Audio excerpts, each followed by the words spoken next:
Alhamdulillah, wassalatu wassalamu ala rasulillah wa ba'd. So let me just jump right into this because we have 20 minutes, or I have 20 minutes with you, and for those of you who have been around me from time to time, you know that time is everything, at least for myself. So I'm going to jump right into the subject that's been assigned to me, which is spiritual resilience in these times, in these difficult times in which we live in. You know, it's enough for me to say, as long as you are Muslim and you are doing your best, that could be the end of my lecture. But I have 5 points that I've been thinking about for some time that I think will help us use our deen, so the religion of Islam, to help us to cope with and navigate through life's problems, life's struggles. It doesn't matter who you are. Doesn't matter what status you have. Doesn't matter if you're educated in Islam or not. These 5 points, as long as you are Muslim, insha'Allah ta'ala, will be really helpful for you and for all of us, bi'idhnillah. So here's the first one.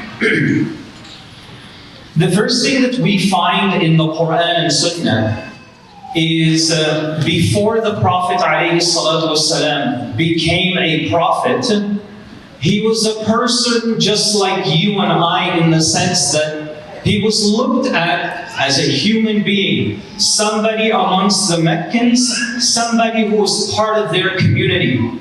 So the first thing that helps us to deal with struggles and use Islam as our tool to navigate through those problems is accepting the fact that you are human. You are not, I am not a super Muslim that if we run into hardships in life, that we have no feelings, that we have no emotions. Does this sound familiar to you? Look, Allah tests you. So just make dua, and inshallah all shall be well.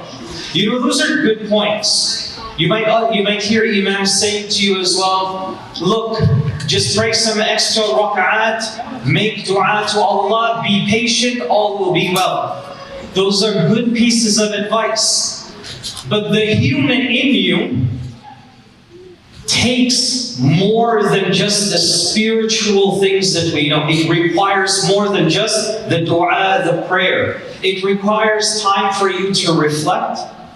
It requires you to be amongst good people, have good friends, good companionship. It requires you and I to be part of a community where we can meet and socialize and interact.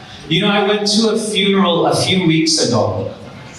And when I was there, some of the attendees, they started to cry like anybody would at a funeral.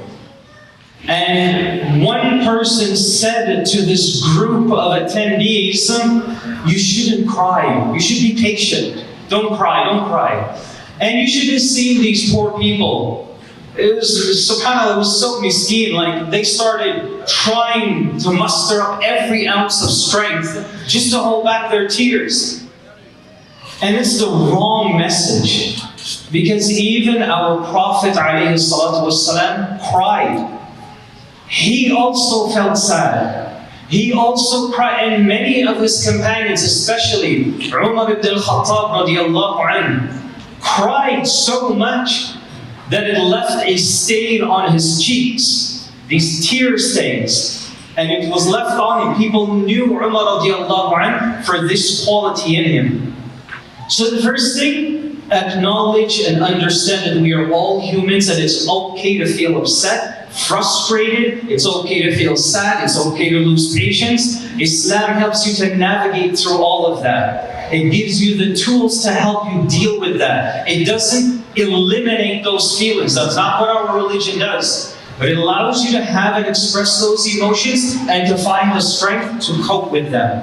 Number 2, that leads us to the second part, channel your emotion. So let's just say for now, we're feeling really frustrated. Some of us might be depressed. Some of us might be going through hardships in your life. Nobody knows about what you're dealing with. Nobody knows your story. Not even your children know what you're going through. It's just problems and stress between you and Allah. Do what the father of Yusuf alayhi salam, Yaqub alayhi salam, did. When all was said and done, and years are going by, and he is lost and confused. Where is his son? What happened to him? The brothers, the rest of his children are coming to him. They're telling him all sorts of different stories. And eventually, what does he do? Yaqub alayhi salam turns and he complains to Allah. إِنَّمَا أَشْكُو بَثِّي وَحُزْنِي إِلَى اللَّهِ. So he opened his heart out to Allah. So this is one way that helps you channel your emotion, is dua. The second thing is that you are able to talk how you feel. You talk to somebody, whether that be someone like us as imams, or somebody in the family, or someone you can trust, Muslim or not, doesn't matter. But being able to unload. You know, I believe it was Dr. Phil. He said once in his show that 95% of counseling is just listening. So if you have someone in your life that you can just unload, it's very therapeutic to just be able to tell somebody how you feel. And that's what Yaqub alayhi salam does with Allah subhanahu wa ta'ala. But earlier on in the surah, he also expressed a bit of that frustration, a bit of that sadness, even to the rest of the siblings. But they couldn't understand. They couldn't understand why the father was feeling the way that he was feeling after so much time has gone by. Which leads us to the third point. This is the month of Quran, right? I tell you one thing. If you are reciting Quran regularly, okay, whatever that looks like for you. For some of us, regularly is every day. For others, regularly is every other day. The point is you have a consistent schedule that you recite. We're not talking about tafsir, we're not talking about translation, we're not talking about any of that. Just simply reciting the Quran. I promise you, inshallah, there would not be a problem in this world except that you will have the strength and the patience to cope with it, bi'idhnillah. And it all started because you do what?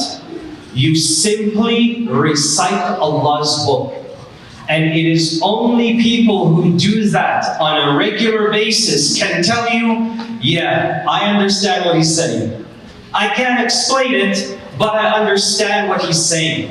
When I'm frustrated or sad and going through a lot in my life, if I'm reading a bit of Quran, even just a few verses, it just feels better. Strength comes from somewhere, and I'm able to move forward. So this is the month of Quran, and it's really special for all of us because this is our opportunity to sort of strengthen, revisit, and maybe for some of us, introduce that connection with the Quran. This is the month of recitation. It's not the month of tafsir or anything else. This is you reciting Allah's book. But you know, Brother Musleh, I know what you're talking about. I get it, but you don't want to hear my recitation. It's horrible. If you're somebody out there that has a difficult time reciting, or you simply don't know how to recite, guess what? To Allah you get bonus marks.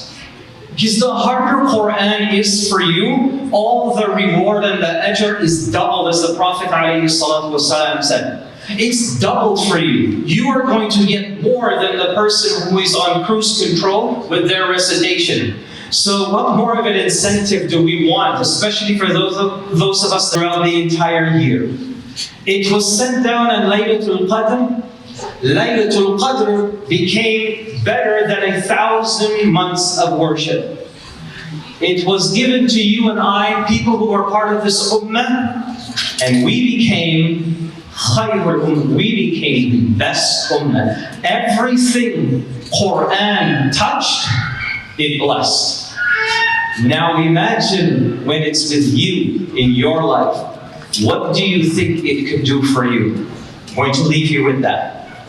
And the last thing that I leave you with, inshallah, is there was a man that came to Sufyan al-Thawri, rahimahullah, and said to him, I want you to make dua for me that Allah increases me in His rizq, provides and gives more to me.